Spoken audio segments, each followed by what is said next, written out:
بسم الله الرحمن الرحيم. نرحب بالأخوة الحضور والأخوات. اليوم الثاني لمنتدى الحكومة الإلكترونية اللي كان برعاية سيدي سمو رئيس مجلس الوزراء وبحضور معالي نائب رئيس مجلس الوزراء وزير الدولة شؤون مجلس الوزراء. راح نبدأ الحلقة النقاشية الثانية وهي بعنوان الشبكات المستقبلية المبنية على توقعات المستخدمين ركيزة التحول نحو الرقمية. راح يكون محاضرنا الأخ طارق شادي، فيتفضل. مستر طارق you can start.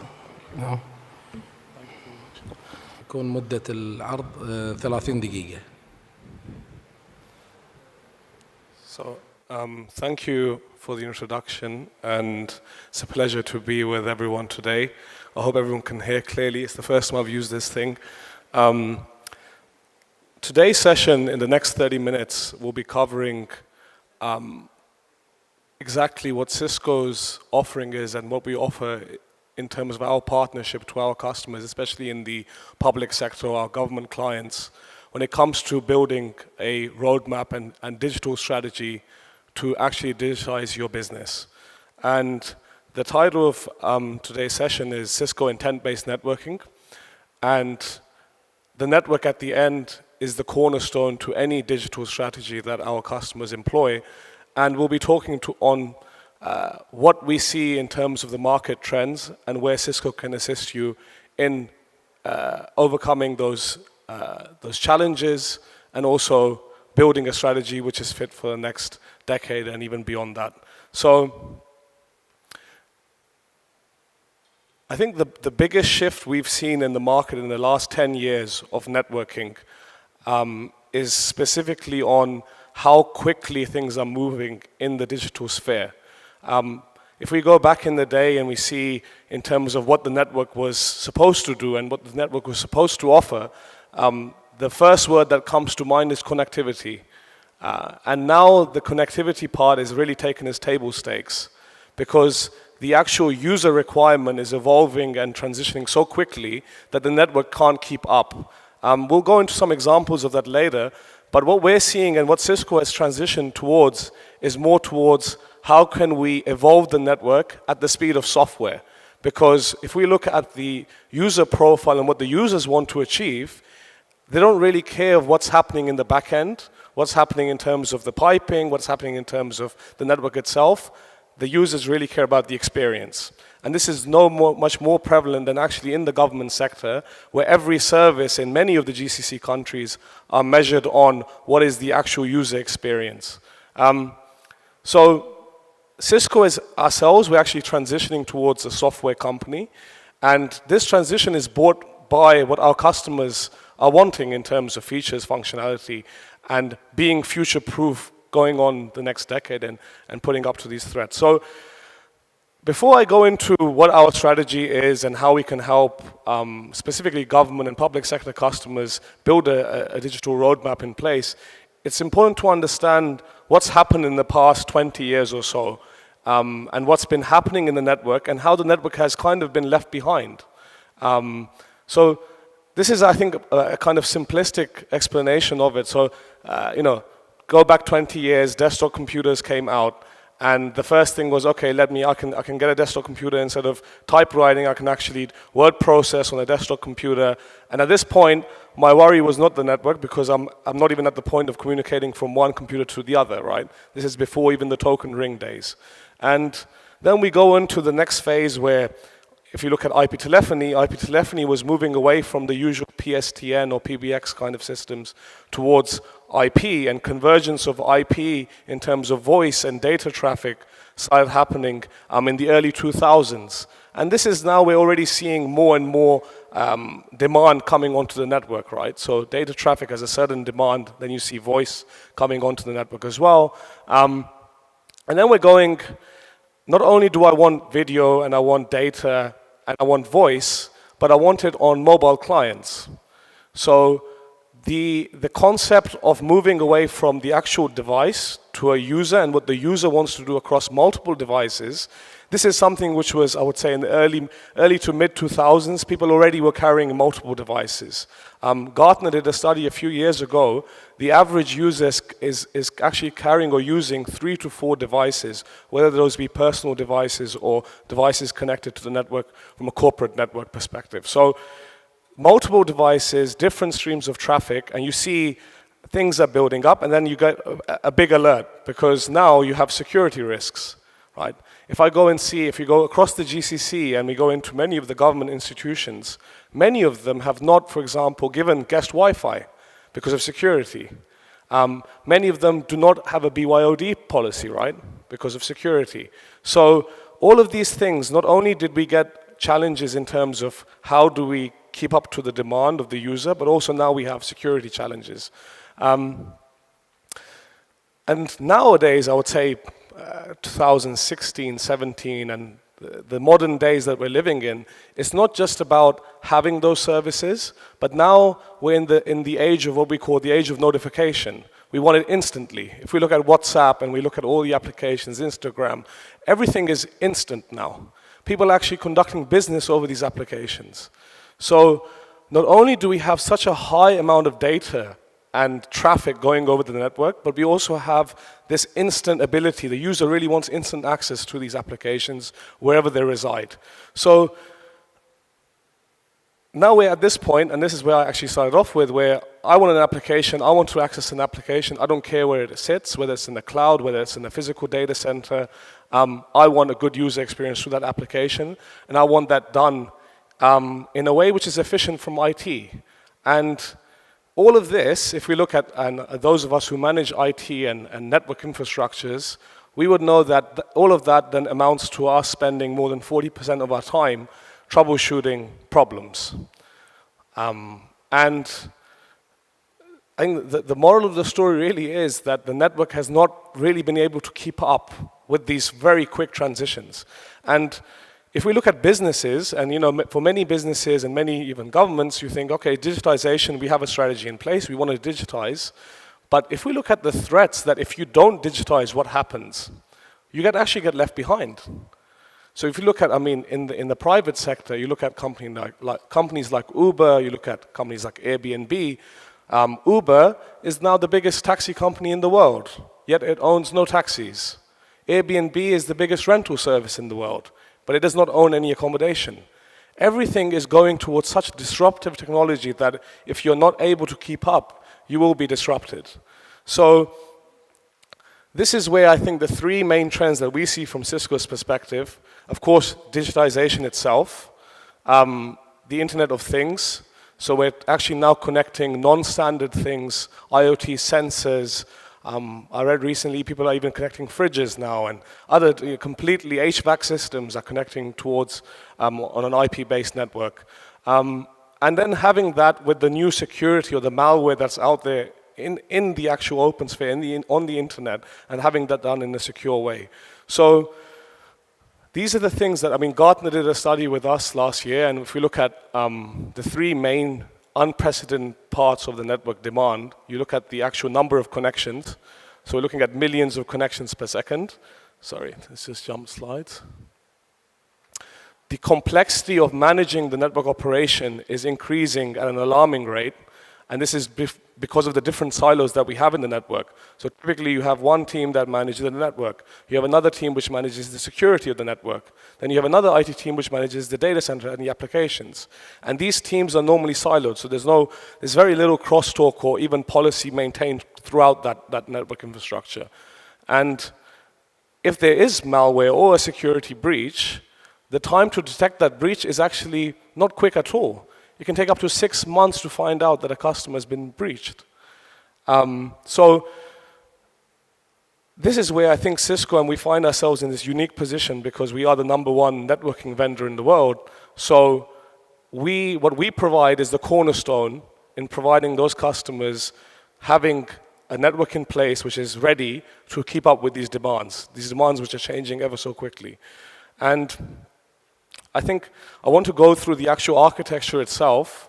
So if we look at where we are now and what we've been doing, so I think everyone in this room, everyone has some sort of network infrastructure running, and we're actually right at the bottom over here, where we provide the network as a foundation for connectivity.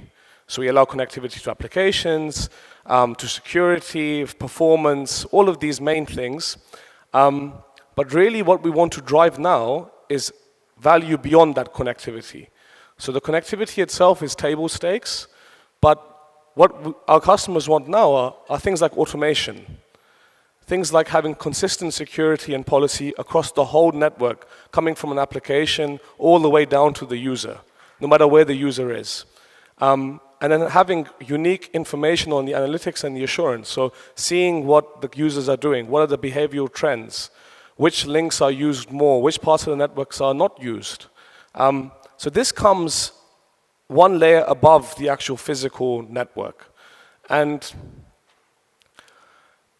now what Cisco is offering is actually, this we've been offering for years. We really want to focus on what the New World platform looks like and how we can build that network with our customers. And on top of that is all the open platform integrations we have now. So if we go back even when I started at Cisco 9 years ago, we were not such an open company, right? We had a lot of things which were just run on Cisco. There are some integrations between different vendors, but now we're looking into an age where being open and having open APIs to even integrate with different vendors outside your domain is taken as a normal thing. So we've actually really opened up our network platform to be able to integrate with all these different vendors that you see at the top to give customers specific use cases that they can achieve. And this is, I think, the beauty of the open platform is that you can have then that seamless policy and that seamless performance no matter what thing you're using in the network. Without that, you can't. So the 5, I think, pillars that we see for any digitized government, the first is having security foundational. So that doesn't just mean having security on the edge firewall or having a security firewall in your data center, but it actually means having security everywhere inside the network itself. Then actually reinventing the network from the bottom up, that it caters for the demands that we see going into the future. Embracing cloud. So maybe in the Middle East, cloud has not been so popular, has not taken off so quickly as maybe Europe or the US, but now we see even here in Kuwait or in the UAE, a lot of our clients if they don't have cloud today, they have a cloud policy that they want to open things and put things on the cloud. So having a network which is in place that can have that connectivity to cloud is very important. And at the end, we want to unlock the power of data and give unique insights and analytics that before our clients could not see. Just one statistic, if we look at, so the first pillar was security. If we look at security itself, this chart on the left side that you see shows you what the spend is versus how much the CAGR is in terms of the cybercrime losses. So you see the spend has been increasing from customers, but if you look at the actual loss from being hacked or having malware in your network, that is much higher. And then we look at the actual insurance premiums. So this is, I think, is a very interesting statistic to look at, because you see the insurance premiums, because of the dynamic you see on the left side, they've been shooting up, and they're projected to, we're talking about 20% CAGR increase on these insurance premiums. It's simply because most of us are not spending enough on keeping our network secure. So lots of companies are getting malware and getting hacked, and then the premiums go up. It's just like car insurance or any other insurance. So I think the point is that security, and if we look at, let's take some examples of malware. For example, we take the example of WannaCry, for example. These are done through non-traditional devices. This is not like someone came from outside on the internet or came through a firewall, or it was actually done through an IoT device, right? So these are actual threats which originate inside the network or coming through a non-traditional device which is on the network itself. So What we see from Cisco's perspective is to have threat protection or security throughout the network, so on the edge, in the data center, and on the network itself as well. And when we acquired a company called SourceFire, one of the biggest part of that acquisition was a team of engineers called Talos. So these engineers, imagine more than 100 of the brightest minds in cybersecurity in the world sitting down and analyzing what the latest threats are and how to mitigate against them. And having that not just on the firewalls, in the email security, on the web security, but actually everywhere. So the consistency, I think, is the key aspect there which differentiates us from the others. And then that comes straight into the network itself. So last year, we had a massive launch, I think the biggest launch we've done in Cisco on the networking part, so the routing and the switching that we normally excel in. We have not done such a huge launch for more than 10 years. And last year, we had a huge launch where we basically launched the intent-based networking portfolio. And when we say intent-based networking, what we really mean and what we want to go towards is a network that learns and adapts and secures automatically. So this relies on things like machine learning, big data analytics, for a network to be able to secure itself, to automate itself by learning behaviors and patterns from a controller-based architecture rather than going from a box-to-box level. So intent requires context, and the context is normally what the use cases are on the network. So if you have specific security profiles, if you have specific use cases in terms of what traffic is allowed to go where, how you route towards the internet, many things, all of those should be learned dynamically and put into intent and then executed on the actual platforms themselves. And this is where we launched a complete new series of, in terms of portfolio on the network side. And instead of focusing on carrying video, voice, and data traffic, we're actually focusing on these 4 trends, which are the trends that we see from our customers. So we've taken the customer's feedback, which is we want mobility, we want security, we want IoT, and we want specific use cases on cloud. So just to touch on some of those things, if we look at the 5 main pillars of what we launched, the first is actually automation. So how do we go have a network which is working as quick as software does? Just to give you an example, I think this is an example, someone who actually manages IT infrastructures would know this pretty well. Let's say on a switch or a router, or let's say even a wireless access point, if you have a problem, so let's say a wireless client cannot connect, how long does it take to resolve that problem? How do you resolve that problem? Then even if you do find out the root cause, it normally relies on you waiting for a new software image that you can install on that device that has the bug fix. Because most of networking equipment is very hardware driven. So you wait for the next release. This can take months actually. We've actually already in our new portfolio have functionality where we allow patching. Patching has been in the software world for a very long time. And those of you who've used patches, you will know that the patch gives you instant fixes rather than waiting for releases or major releases. In some cases, you're even fixing your problems without doing any sort of downtime or running issues when you're fixing those problems. So I think automating not just the provisioning and building that network, but also automating the problems that come in and making sure that your network is constantly up is something that we've really looked into, and this is where we've launched our software-defined networking offering, which is called software-defined access. And then we've actually released a controller, which is called Cisco Dna Center, which sits on top of that architecture as the brain of your network. Cisco Dna Center, just to give you an idea of how important this is to Cisco, there's more than 800 engineers that just work on Dna Center alone. This is built to be the brain of the network going forward. And that allows you to have that single pane of glass in terms of reducing your operational expenditure in managing those problems day to day, and also provisioning and automating branches, and whatever you're rolling out, you can do it much, much quicker, which we'll talk about in a bit. We actually launched a new series of switches themselves as well, which are open. And then the security features, which is called ETA, which actually I'll talk about now. So just like I said, the real vision that we see for our e-gov customers or digitized government customers is to end up with a network which is basically adaptive.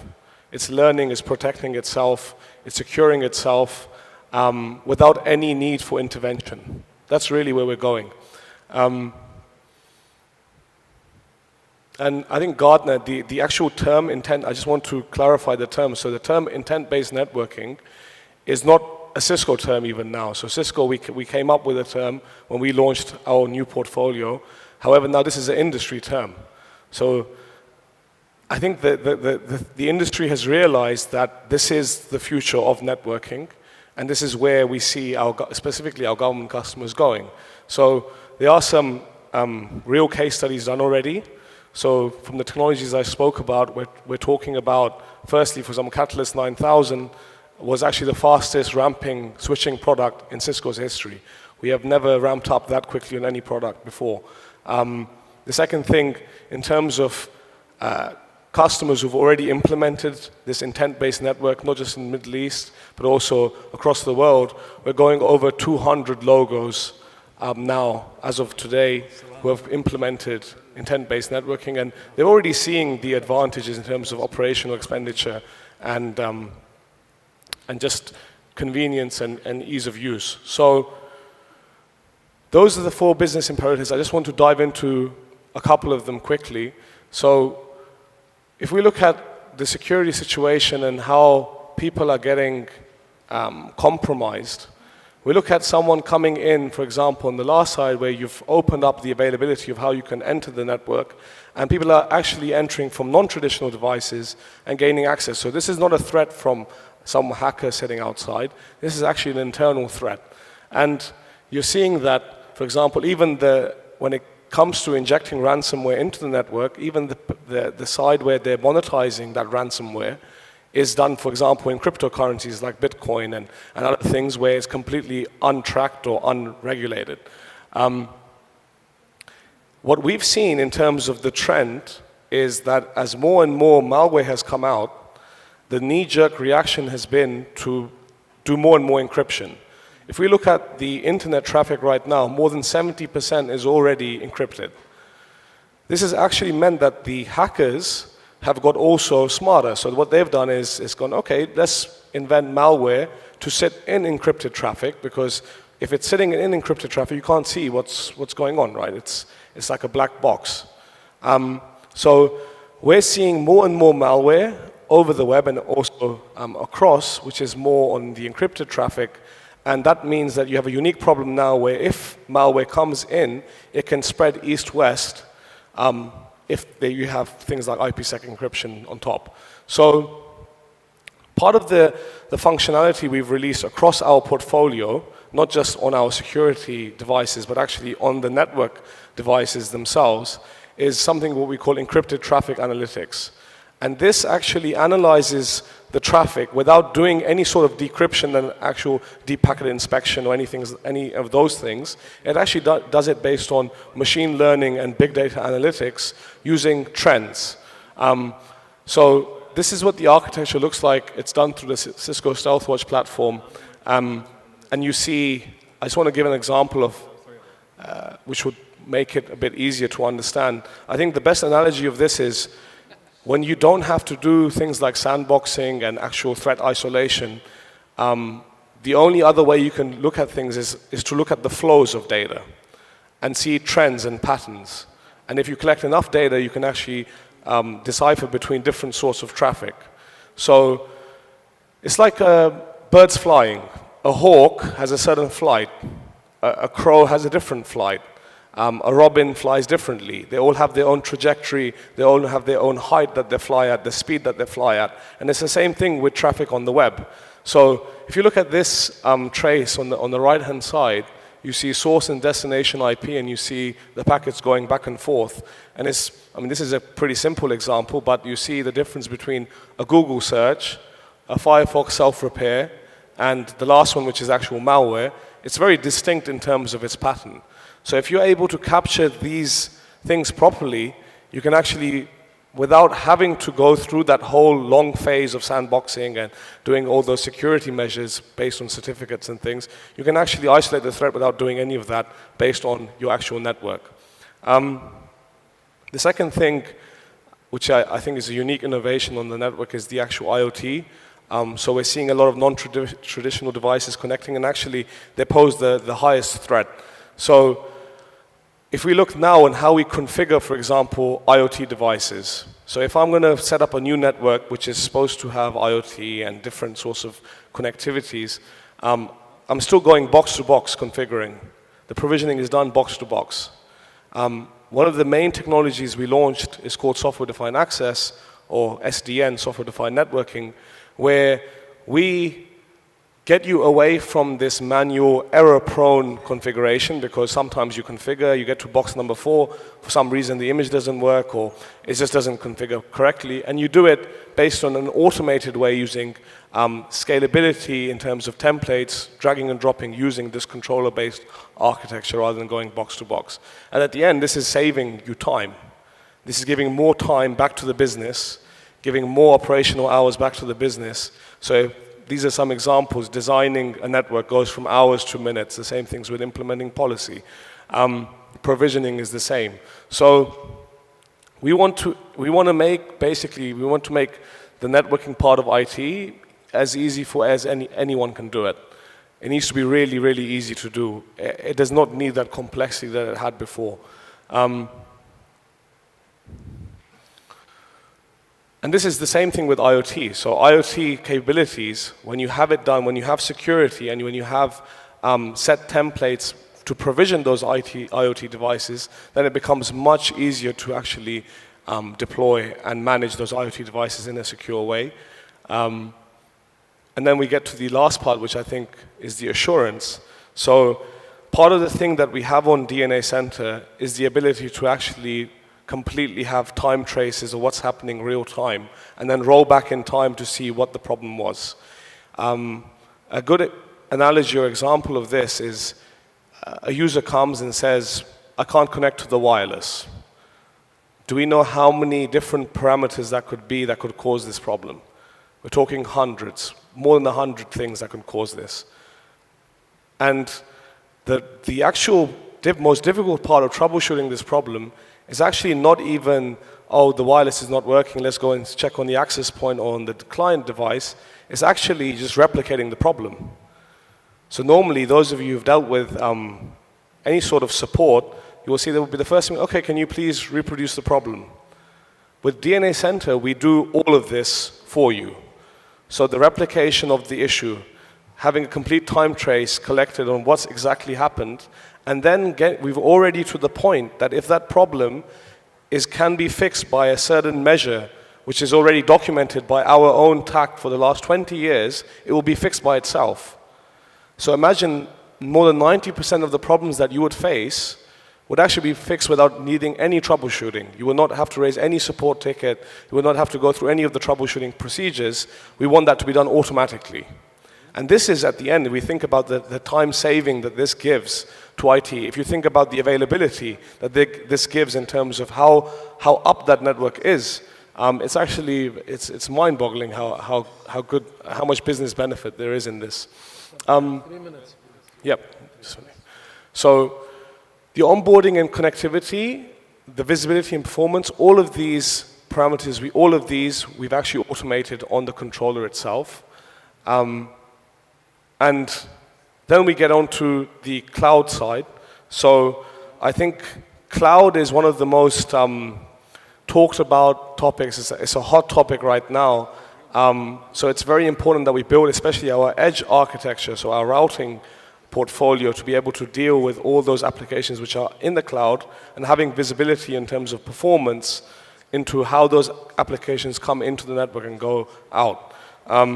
So we actually acquired a company called Viptela 18 months ago, and now we've completely integrated the Viptela solution on our edge routing portfolio, which gives you a software-defined WAN. So what I spoke about before was the software-defined story for the actual campus network, and then you have it on the edge network as well for connecting to the cloud. And if we look at having that cloud, what are the benefits of having software-defined WAN when it comes specifically on cloud and many other things as well? The first thing is the actual performance itself of these applications. So things like Office 365, having more than 40% performance benefit of those applications by having visibility and policy in place through an automated fabric. Not only that, having analytics in place to have that done everything, when you provision a branch, it's done in a secure way and it connects to all the other branches through a fabric, which is automated without any need of actual configuration or sending even an engineer to go and configure a branch. So we can talk, a very long time about SD-WAN, but I think it's important, it's an important part of the whole architecture which Cisco has taken this approach of completely going software-defined from the data center to the WAN to the campus, and then having a consistent policy across. And I think that's the final message, is really having one, visibility, and two, consistent policy.